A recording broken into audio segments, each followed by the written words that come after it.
Today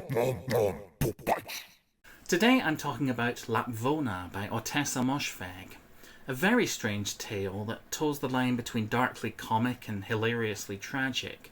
It follows the fortunes of several people living in and around Lapvona, a fictional, vaguely European-feeling village sometime in the Middle Ages. The word flawed doesn't really do justice to the inhabitants here. Most, if not all of them, have done and continue to do things that we consider abhorrent, but because the narrative tends to just get on with it and doesn't dwell too much on any one act of cruelty, I was somehow able to enjoy spending time in their miserable, effed up company. A pervasive theme here is religion, specifically the ways in which people twist it to suit their own agendas, and use it as an excuse to inflict an extra layer of suffering on themselves and others.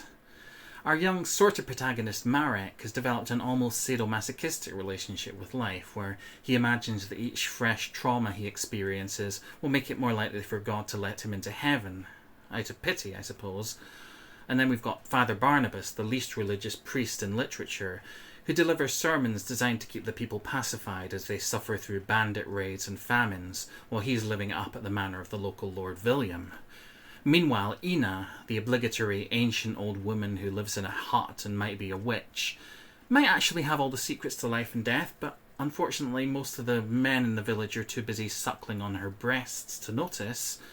That's a thing that happens in this book. A lot. With its procession of grubby peasants, foppish lords, and grotesque spectacles, Lapvona definitely feels more like a Monty Python or Blackadder-style caricature than a true depiction of a time and place. But it still unsettled me to imagine living in a liminal time like this, where people knew enough to be miserable, but didn't have the vocabulary to fully process their trauma or the social structures to help each other out or make things better.